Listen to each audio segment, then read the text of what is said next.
Buenas tardes. En esta oportunidad vamos a comentar un poquito sobre el alcance de la norma de contabilidad número 1 que se refiere a los principios de contabilidad generalmente aceptados. Estos principios, que tienen su origen en el año 1967 en una conferencia interamericana celebrada en Buenos Aires, Argentina, fueron adoptados por nuestro país en el año 1978 bajo lo que en ese momento se denominó la Decisión número 1,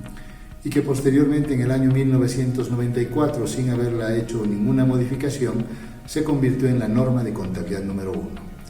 Esta norma contiene básicamente un principio que denominamos como el principio fundamental, que es el de equidad, y apoyado por 13 principios generales. La primera parte de la norma hace una referencia a precisamente los conceptos que implican cada uno de estos principios, sin que obviamente hasta la fecha hayamos desarrollado un marco de conceptos completo, y sin embargo muchos de los profesionales en nuestro medio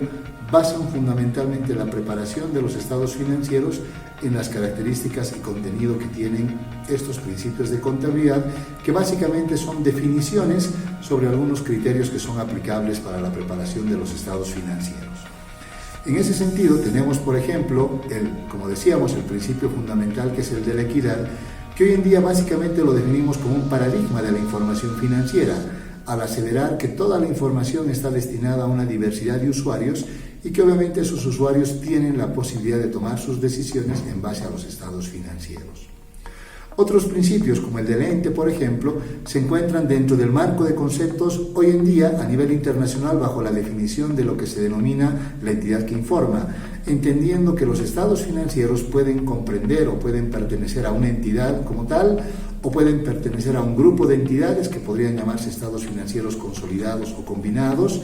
y también podría ser una parte de una entidad, como el caso de las entidades sin fines de lucro, que básicamente podríamos hablar de lo que son proyectos o programas que ejecutan esas entidades.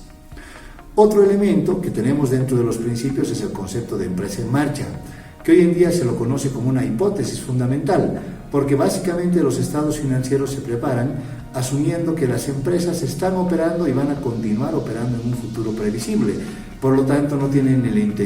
intención, ni la necesidad, ni tampoco la obligación de cerrar o cortar sustancialmente el volumen de sus operaciones.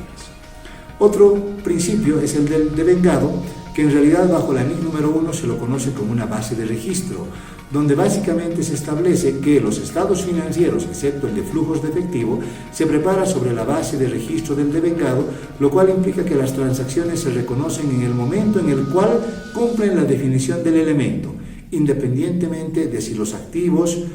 o los pasivos, ingresos o gastos han sido pagados o no. No tiene nada que ver el efecto monetario de la transacción, sino básicamente el haber cumplido la definición del elemento para su inclusión dentro de los estados financieros.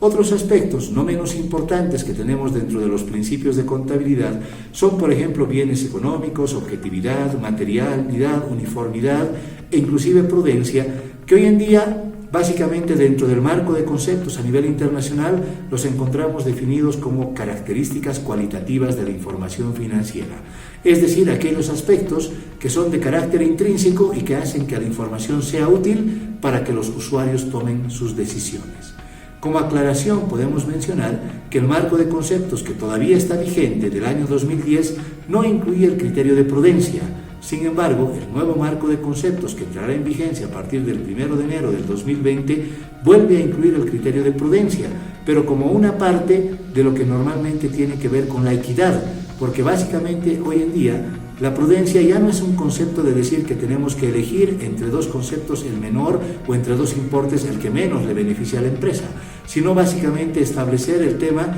de que no tenemos que llevar a que los activos estén sobrevaluados, pero tampoco al otro extremo de que los activos estén subvaluados, y lo mismo ocurrirá con los pasivos. Por lo tanto, esas condiciones nos hacen buscar la equidad en lo que implica la información financiera para el uso por parte de los usuarios al momento de tomar sus decisiones.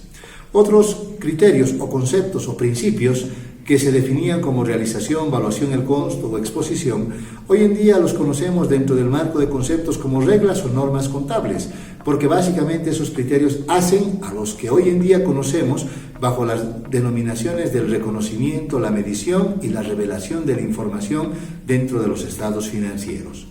Y finalmente nos encontraremos con otros dos principios, que son el de moneda de cuenta y el del ejercicio, que hoy en día se definen dentro del alcance de las NIF como políticas contables. En ese sentido, es bueno siempre tener en cuenta que aunque nosotros hablamos de principios de contabilidad, estos conceptos no han desaparecido de los criterios que se debe considerar para preparar la información financiera, sino que más bien estos conceptos hoy en día están ordenados y estructurados dentro de otra forma en las normas internacionales de información financiera, que nos permiten comprender con mucha más precisión y claridad el alcance y la importancia que cada uno de estos tiene en la preparación de la información financiera. Muchas gracias.